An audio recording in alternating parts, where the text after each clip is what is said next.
Hi, today I want to share with you some ways that I like to add dimension to my die cuts. I will be using products from MFT Stamps, the Cross Die-Namic, and the Leafy Greenery Die-Namic. I'll be sure to put some links below to these products. One way to add dimension is to just start with dimensional paper. I love working with texture papers like this Hero Arts Woodgrain paper that I'm going to use to die cut the cross. The other thing I like to use is colored cardstock. So whenever I'm cutting greenery of any type like here, I like to start with green paper.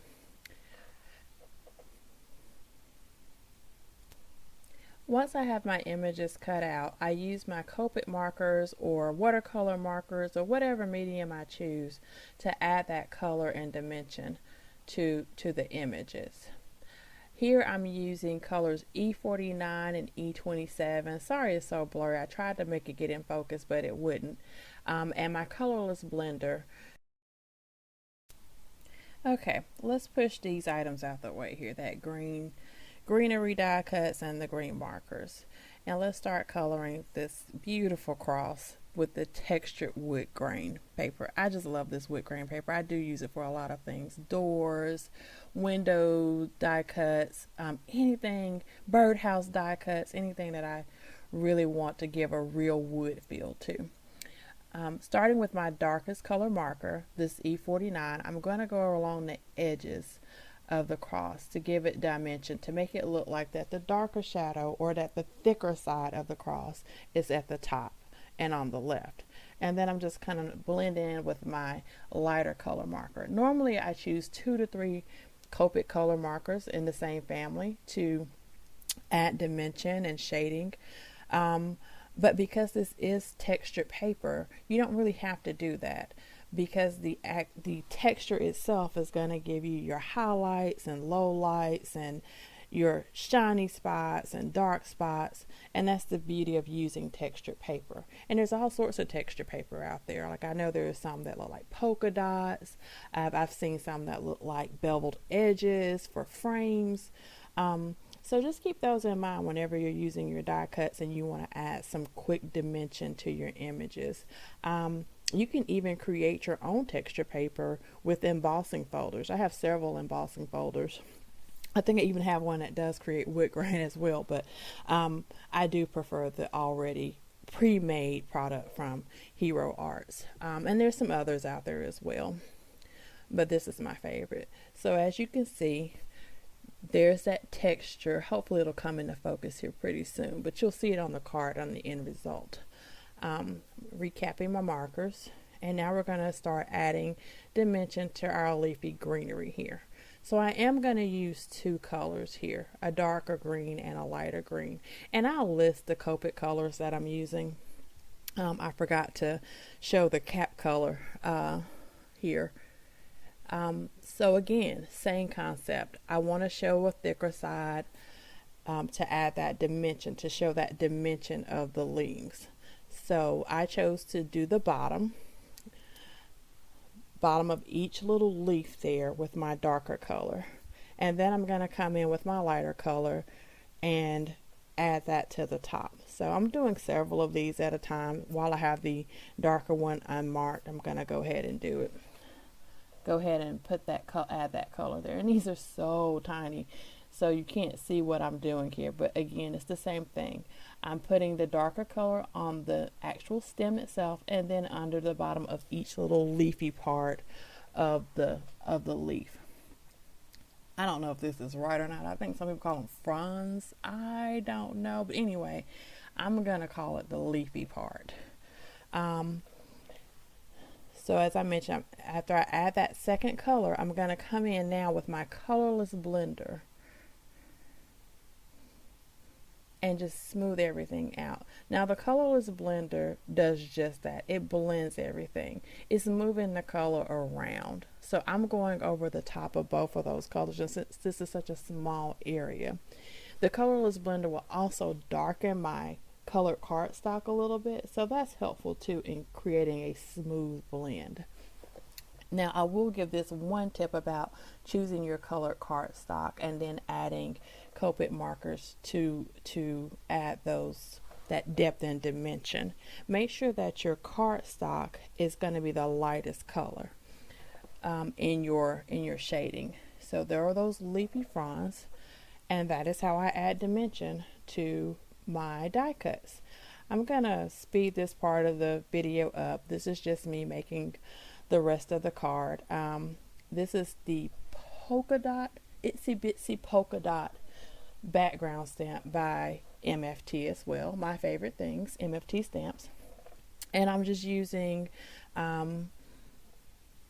believe this color is called Daffodil, hybrid color ink by MFT stamps as well, to just add some polka dotted background for my card. I just thought it would be kind of a bright and sunny thing, because these are Easter cards, so I wasn't too worried about whether or not it completely filled in or not. This is just, again, to add a little artistic value to my card.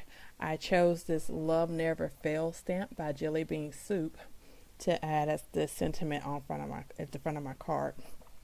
Using my Misty, I am going to lay out the design of the card. Now, I make multiple cards at a time, so what I'm essentially doing here is after I've stamped each of my card panels with the background, I want to make sure that I can get that sentiment in the correct location. So I laid out the images, place my stamp, and now I can stamp this image on each background that I've created in the same position.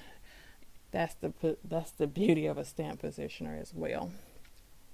I'm using VersaFine black Onyx ink to stamp that sentiment on there. So, like I said, just a dry fit. I do more than one at a time, so once I have my stamp position, I go ahead and stamp that sentiment as many times as I like. Okay, now that we have all the components to this card, let's begin assembling the card topper. So I have here my colored images and also my background card topper with the His Love Never Fails message on there.